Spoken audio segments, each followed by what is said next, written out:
오늘의 말씀은 창세기 31장 34절에서 35절 말씀입니다. 라헬이 그 드라빔을 가져 낙타 한 장 아래에 넣고 그 위에 앉은지라. 라반이 그 장막에서 찾다가 찾아내지 못하매 라헬이 그의 아버지에게 이르되 마침 생리가 있어 일어나서 영접할 수 없사오니 내 주는 노하지 마소서 하니라. 라반이 그 드라빔을 두루 찾다가 찾아내지 못한지라. 아멘. 언젠가부터 경제가 힘들고 삶이 힘들어지다 보니까 많은 분들이 이렇게 얘기를 해요. 나 좀 새롭게 살고 싶다. 나 뭔가 좀 어떤 계기로 인해서 새로운 인생을 살고 싶다. 이런 사람들이 요즘 굉장히 많아졌습니다. 그래서 그런 분들 가운데 새로운 인생을 꿈꾸다 보니 여행을 다녀오는 분도 있고, 어떤 사람은 직장을 한번 바꿔보는 사람도 있고. 그러나 환경이나 분위기를 바꾼다고 해서 그 삶이 정말 새로워질까? 그렇지 않습니다. 삶이 새로워지려면 내가 불필요하다고 생각하는 것들을 버릴 때, 그때부터 그 삶의 발걸음이 가벼워지고 새로워질 수 있어요. 우리가 뭘 버려야만 우리 인생이 새로워질 수 있을까? 그걸 이야기해 주는 이야기가 오늘 성경 창세기 31장 후반부에 나옵니다. 자, 지난 시간에 야곱이 자기 장인 라반이 집을 비운 사이에 가족들과 종들과 재산을 가지고서 몰래 도망쳐 나온 이야기를 소개해 드렸습니다. 바로 그 다음부터 오늘의 성경 이야기가 시작되는데, 창세기 31장 21절 22절입니다. 그가 그의 모든 소유를 이끌고 강을 건너 길리앗 산을 향하여 도망한 지 3일 만에 야곱이 도망한 것이 라반에게 들린지라. 야곱이 가족들을 데리고 도망친 지 3일 만에 라반이 돌아왔습니다. 그런데 집이 비어 있는 거예요. 보니까 그냥 빈 게 아니라 떠난 거예요. 엄청난 충격을 받고 배신감을 품게 됩니다. 그리고는 도대체 나 없는 사이에 뭔가를 훔쳐가는 건 없을까 해가지고 집안을 샅샅이 조사시킵니다. 그리고는 집안의 온 남자들을 다 동원해서 야곱을 추격하기 시작해요. 한글 성경에는 추격, 쫓아간다 라고 표현을 해놨지만 히브리어 원문에 보면 전쟁을 하는 사람처럼 쫓아갔다, 이런 단어가 등장합니다. 여러분, 전쟁이라는 건 뭡니까? 죽이는 거예요. 전쟁은 죽이러 가는 거예요. 그러니까 지금 라반이 야곱을 잡으러 가는데 어떤 마음으로 가느냐? 배신감에 죽여버리겠다, 전쟁터에 나가는 그런 비장한 마음으로 야곱을 잡으러 떠났다는 얘기예요. 야곱은 쫓아오는지 모르고 도망치는 거예요.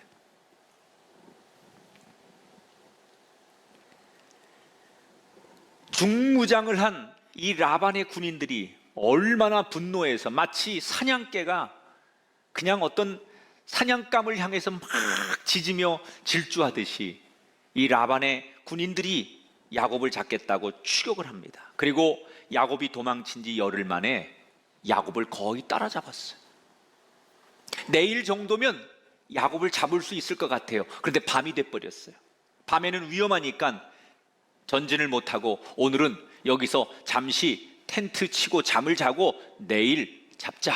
그리고 라반이 잠을 잡니다. 그런데 그 밤에 하나님께서 꿈속에 라반을 찾아오셨어요.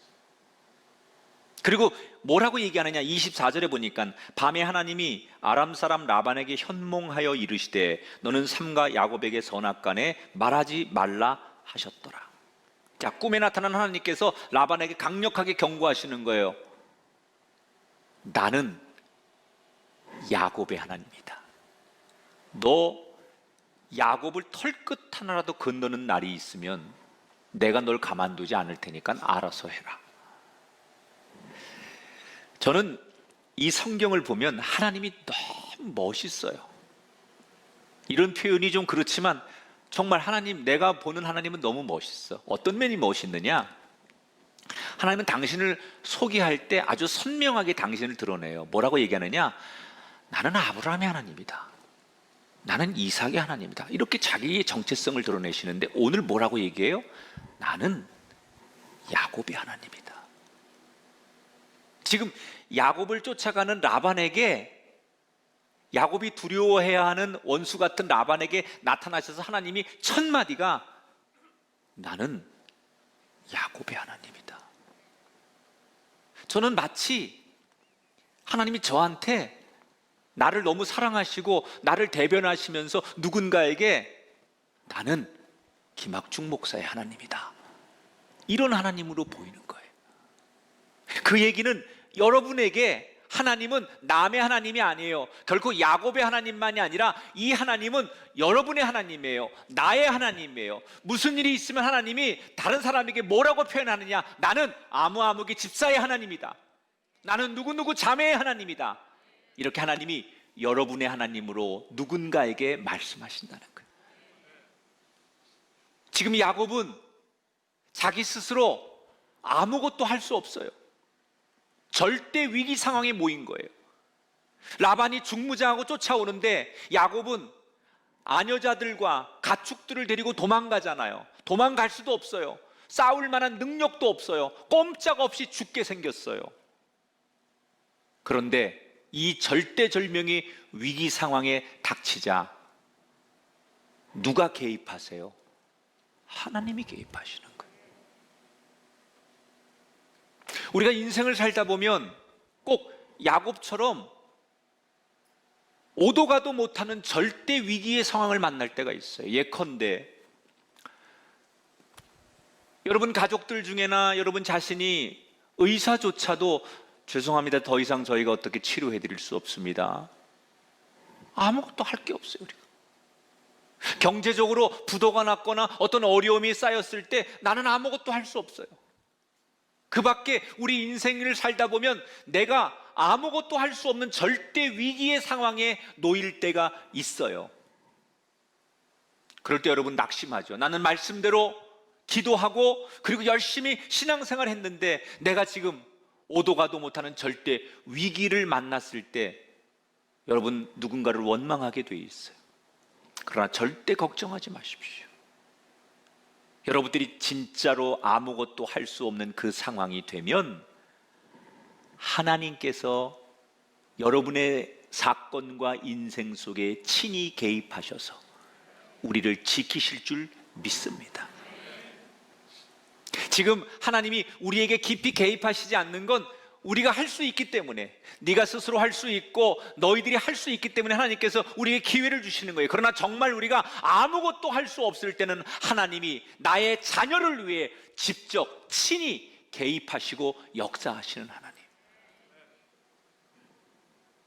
이 꿈이 얼마나 생생한지 꿈에서 깼는데 등줄기에 식은땀이 쭉 흐르는 거예요, 라반이. 그리고 생각해 보는 거예요. 내 꿈에 나타나신 하나님, 나는 그 하나님을 믿진 않아요. 그러나 지난 20년 동안 야곱이 함께 생활하면서 늘 자기 입으로 무슨 일이 있을 때마다 우리 하나님이 얼마나 대단한 분인지, 우리 하나님이 얼마나 무서운 분인지, 그렇게 야곱의 입을 통해서 하나님 이야기를 많이 들었던 라반이 그 밤에 만난 하나님을 야곱의 이야기와 함께 이렇게 오버랩을 하는 거예요. 그러면서 내가 믿는 하나님은 아니지만 그 하나님이 두렵기 시작한 거예요. 그래서 그 다음날 중무장한 군인들을 데리고 야곱을 드디어 만나는데, 이때 야곱은 여러분 무슨 생각했겠어요? 나 이제 죽었다. 저 라반에게 붙들리면 나는 이제 죽는다, 이런 생각이었을 텐데 의외로 이 라반이 아까 얘기한 전쟁하는 마음으로 야곱을 잡으러 갔는데 죽이겠다고 처음엔 출발을 했는데 막상 야곱을 딱 만나서 뭐라고 말하느냐? 죽이지 않고 점잖게 훈계를 하는 거예요. 자네 어쩌자고 이렇게 엄청난 일을 벌였는가? 떠나면 떠난다고 얘기를 해야지. 자네 아내들이 내 딸 아닌가? 자네 아이들이 다 나한테는 외손자 외손녀들인데 나를 이렇게 무정한 아버지, 나를 이렇게 볼품없는 할아버지로 만들 수 있는가? 자네가 떠난다고 정식으로 인사하고 떠나야지 이렇게 야반도주하고 몰래 가는 법이 어디 있는가? 나 너무 섭섭하네. 내가 사실 너무 화가 나서 처음에는 자네를 죽이고 싶었지만 어젯밤에 자네의 하나님이 내 꿈속에 나타나서 자네를 털끝 하나 건들지 말라고 말하셔서 내가 자네를 해할 순 없어. 그러나 이러는 법은 없는 거야. 그리고 꾸짖죠. 그러면서 결정적인 얘기를 하나 해요. 라반이 뭐라고 얘기를 하느냐? 내가 다른 건 다 참을 수 있는데 자네, 우리 집에 내가 그렇게 중요하게 생각하는, 내가 내 인생의 무엇과도 목숨과도 바꿀 수 없는 신상을 왜 훔쳐갔는가? 이렇게 묻는 거예요.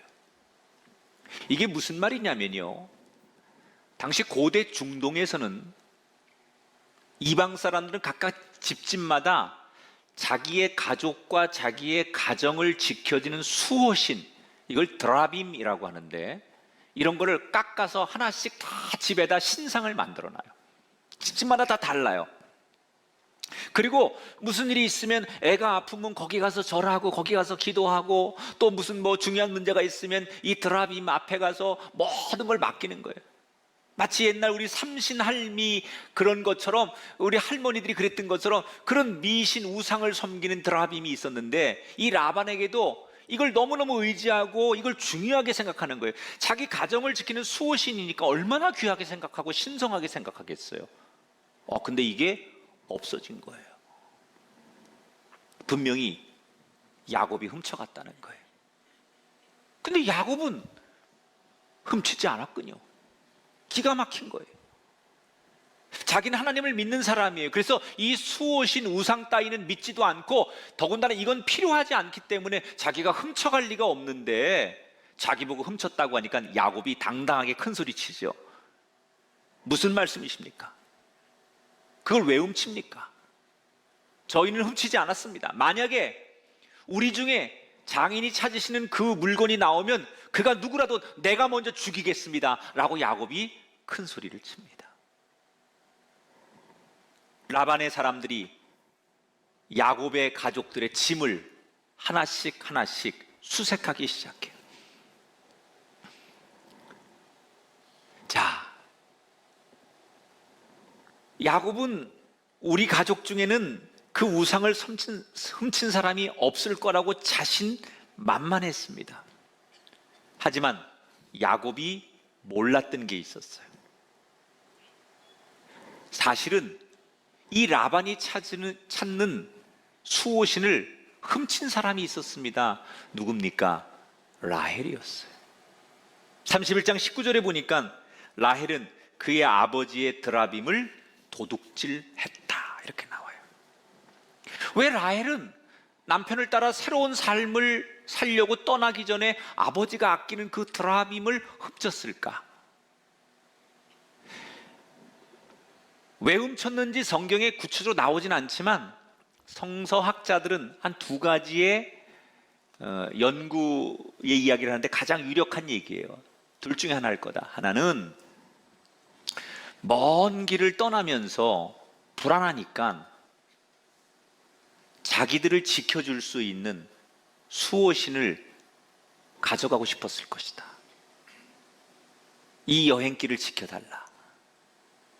두 번째는 이 당시만 해도 부모에게 부모가 남기는 재산을 물려받는 상징적인 사람이 어떤 사람이냐면, 부모가 가지고 있는 이 드라빔, 수호신을 누가 가지고 있느냐가 그 사람이 부모의 재산을 물려받는 관습이 있었어요.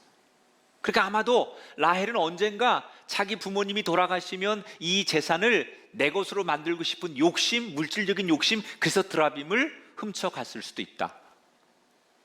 저는 후자보다는 전자가 가깝다고 생각해요. 이미 떠나는 마당에 언제 다시 돌아와서 부모의 재산을 내 것으로 만든다는 것보다는 아마 마음이 너무 불안했을 거예요. 한 번도 가보지 않은 남편을 따라가는 그 여정이 너무 불안하고 두려웠기 때문에 자기들을 뭔가 지켜줄 수 있는 수호신, 이거 누구한테 배운 걸까요? 아버지한테 배운 거예요, 아버지한테.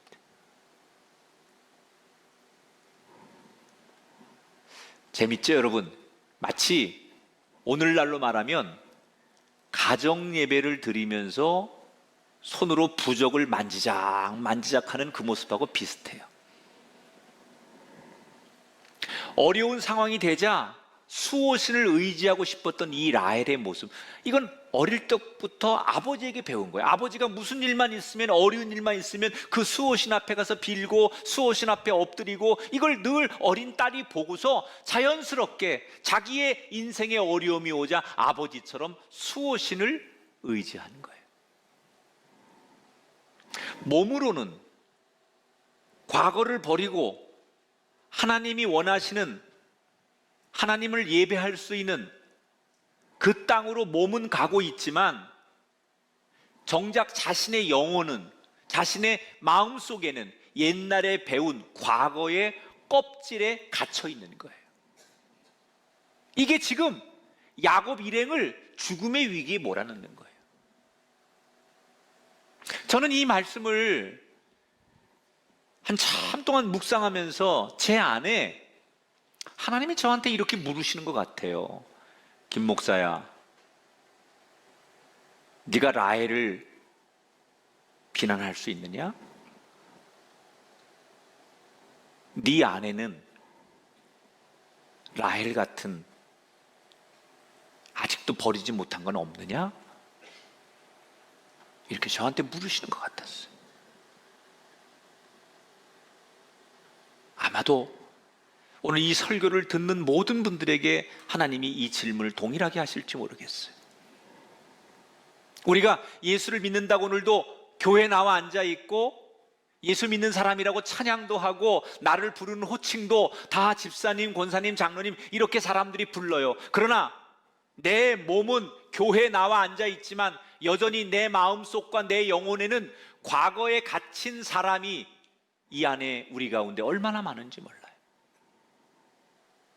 그래서 틈만 나면 어떤 사람은 과거의 스펙, 자기의 무용담을 자랑하기에 급급한 거예요. 예수 믿으면서도 여전히 내가 옛날에, 내가 그때는 잘 나갔는데, 이런 거에 자신의 삶을 쏟아내는 사람이 있는가 하면, 어떤 사람은 여전히 자기가 배운 지식과 경험으로 하나님을 판단하는 사람이 있는가 하면 아직도 옛날에 방탕한 습관을 버리지 못하고 예수를 믿는다고 이 자리에 앉아 있지만 자신의 지나간 과거의 방탕한 습관을 하나도 버리지 못하고 사는 사람이 있다는 거예요. 새가 잘 자라려면 잘 먹어야 되고 잘 날아야 돼요. 그러나 그 전에 할 일이 하나 있어요. 뭘 해야 되느냐? 껍질을 깨고 자기 스스로 나와야 돼요. 그 껍질 안이 좋다고 해서, 안전하다고 해서 그 속에만 있으면 그 새는 죽습니다. 아무리 껍질 밖의 세상이 위험해도 자기 스스로 껍질을 깨고 나와야만 그때부터 진정한 새가 되는 거예요. 인생도요, 배운 대로, 내가 알던 대로, 하던 대로 사는 게 제일 편합니다. 익숙하고 내가 살던 방법으로 사는 게 제일 좋은 거예요. 그러나 예수 믿기로 결심했다면, 천국으로 가는 여정을 일단 우리가 시작했다면 우리를 가두려고 하는 과거의 껍질을 깨야만 됩니다. 편한 대로 살면 천국의 여정에 갈 수 없어요.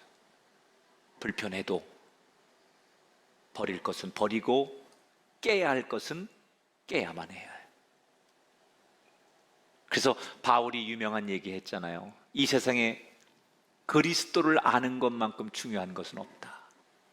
내가 살아보니 어떤 명예, 지식, 경험, 그 모든 것들이 그리스도를 아는 것과 비교한다면 내가 가지고 경험했던, 알고 있던 모든 것을 나는 배설물처럼 여긴다.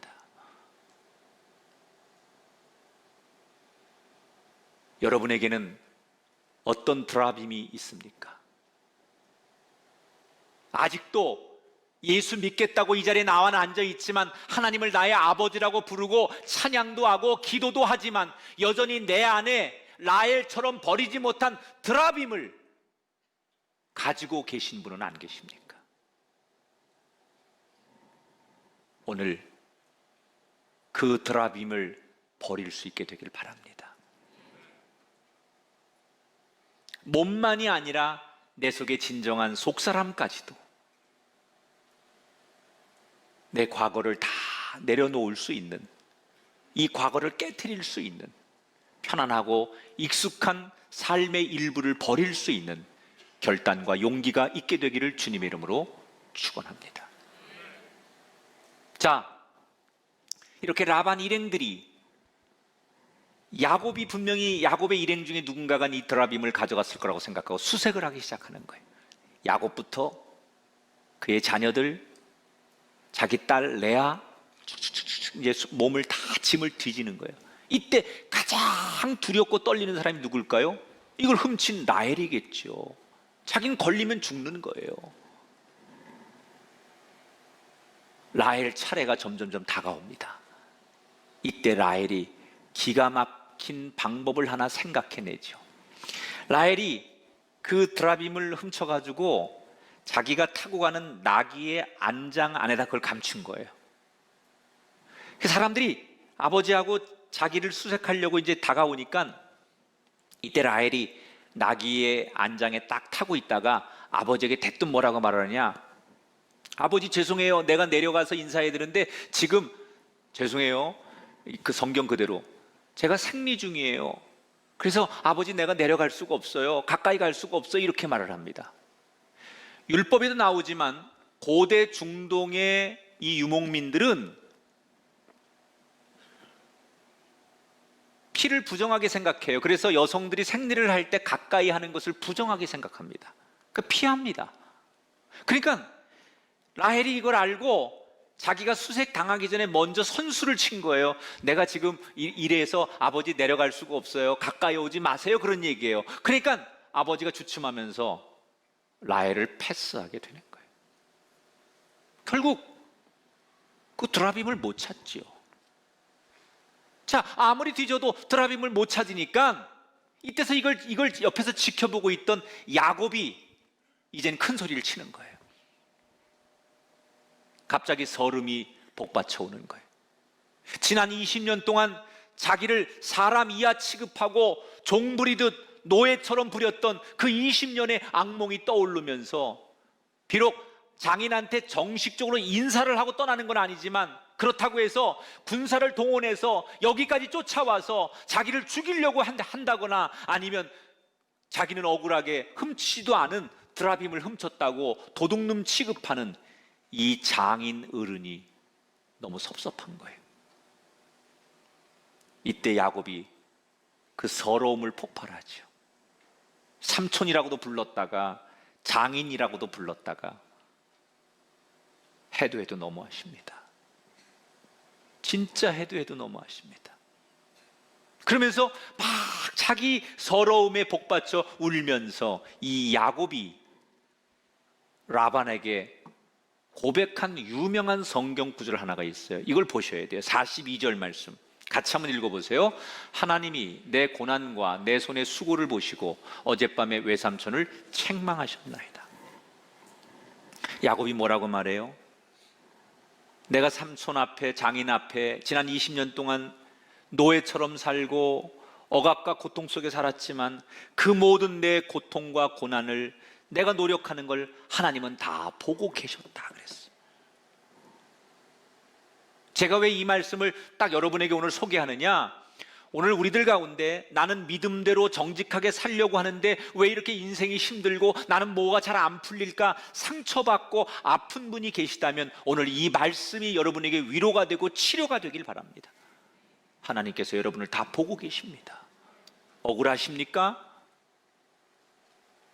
남들이 날 알아주지 않고 정말 내가 이렇게 지금 이런 상황에 몰려있는 자체가 힘드십니까? 그럴 때 여러분 오늘 말씀에 위로를 받으십시오. 하나님은 여러분을 다 보고 계십니다. 사람들은 여러분을 몰라도 하나님은 여러분의 그 수고와 여러분의 정직함과 여러분의 헌신을 하나님이 다 보고 계시다는 거예요. 그리고 결정적인 때가 되면 하나님께서 반드시 그것을 근거로 해서 여러분을 도우신다는 거예요. 그러니 사람들이 나를 알아주지 않는다고 해서 억울하다고 낙심하지 말라는 거예요. 이 야곱의 서러움에 복받친 이야기를 들으며 라반은 더 이상 할 말이 없는 거예요.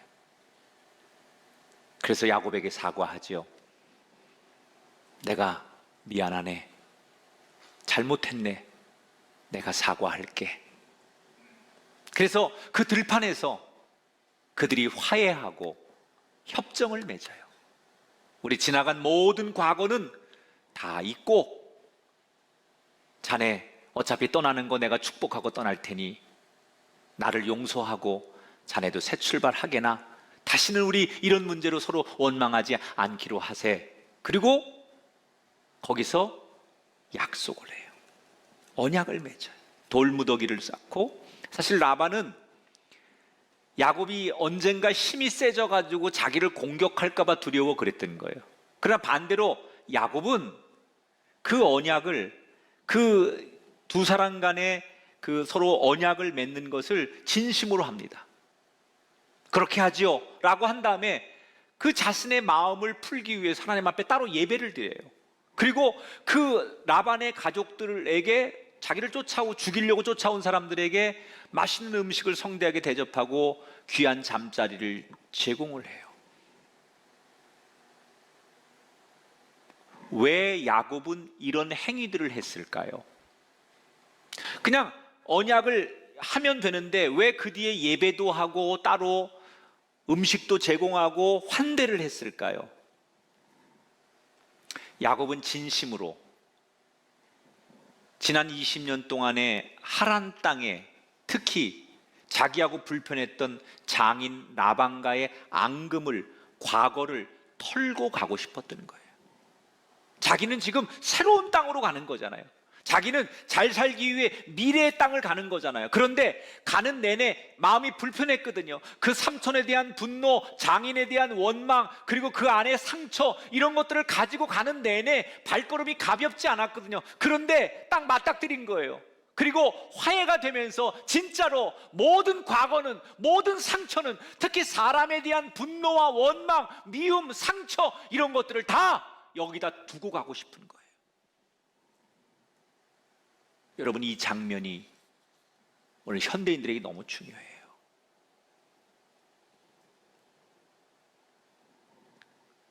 야곱이 그동안 당한 걸 생각하면 복수하고 싶은 마음이 당연한 거예요. 그러나 야곱은 오늘 결정합니다. 앞으로 가기 위해 지나간 과거의 앙금은 버리고 가겠다는 거예요. 여러분, 이기는 게 중요합니까? 목적지에 가는 게 중요합니까? 우리가 지금 약속의 땅을 가는 사람들인데 가는 도중에 누구를 만나서 나를 괴롭힌다고 그 사람을 이기는 게 그렇게 중요합니까? 목적지에 가는 게 더 중요한 거예요. 무거워진 발걸음에 짐을 내려놓으면 여행하는 발걸음이 가벼워지는 거예요. 야곱처럼 내가 가려고 하는 인생길에 앙금과 상처와 누구를 향한 원망을 내려놓으면 내 삶의 발걸음이 더 가볍게 하나님이 허락하신 약속의 땅을 갈 수 있는 거예요. 왜 이 4,000년 전의 야곱의 이야기를 오늘 2020년을 살아가는 이 시대 사람들이 이 말씀을 기억해야 될까?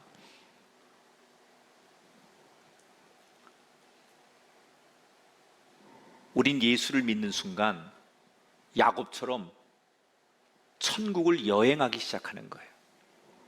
그런데 지금 우리의 발걸음은 어떻습니까? 혹시 천국을 향해 발걸음을 내디뎌놓고 누군가를 향한 원망, 그게 부모가 됐든 가족이 됐든 친구가 됐든 동료가 됐든 누군가에 대한 원망, 그 과거의 상처 때문에 여전히 몸부림치고 아직도 해결되지 않은 그 과거의 아픔 때문에, 그 찌꺼기 때문에 여전히 천국 여행을 하면서도 끓어오르는 복수심과 분노 때문에 힘겹게 한 걸음 한 걸음을 걷고 있는 여행자는 아니냐는 거예요. 우리가 지금 누구와의 경쟁에서 이기고 복수하는 게 중요한 게 아니에요. 진짜 중요한 것은 우리의 여정의 목적지인 천국에 가는 거예요. 천국에 도착하는 게 진짜 이기는 거 아니겠습니까? 그러므로 예수 믿고 천국 가는 여정을 시작하셨다면 우리의 발걸음을 무겁게 하는 모든 마음의 앙금들, 누군가를 향한 상처, 분노 이런 걸 다 내려놓으시기 바랍니다. 오늘 어쩌면 하나님이 우리에게 주시는 마지막 기회일 수도 있어요. 언제까지 예수 믿은 지 언젠데 언제까지 그 과거의 발목에 붙들여서 아직도 누군가를 원망하고 누군가를 증오하고 여전히 거기에 머물러 있을 수 있느냐? 이제는 다 내려놓고 가벼운 걸음으로 내게로 오라. 가벼운 발걸음으로 이 천국을 향하여 달려가는 여행자들이 되시기를 주의 이름으로 축원합니다. 성공하는 사람들은 공통점이 있어요. 버려야 할 때 잘 버린다는 거예요. 우리의 영혼도 잘 되려면 버려야 됩니다. 특히 나의 경험, 내가 공부했던 것, 내가 알았던 것, 내가 신념처럼 여겼던 것, 내 지식, 내 스펙, 내 과거의 자리, 자랑거리, 이 모든 껍질을 깨트리셔야 돼요. 내가 옛날에 어떤 사람인 줄 알아? 내가 잘 나갈 때 이런 사람이었고 내가 이렇게 대단했던 사람이고 한때 내가 이렇게 힘 있는 사람이었어. 아직도 그 과거의 껍질에서 깨어나지 못하는 사람이 있어요. 그 과거 껍질을 깨세요. 거길 뛰쳐나오세요. 여러분이 그 과거 껍질에서 깨어져 나올 때 하나님이 그때부터 여러분을 어미새처럼 우리를 먹이시고 돌보시게 될 줄 믿습니다. 마음의 앙금, 사람에 대한 섭섭함, 아니 복수심, 이거 내려놓는 순간 우리의 발걸음은 가벼워질 겁니다.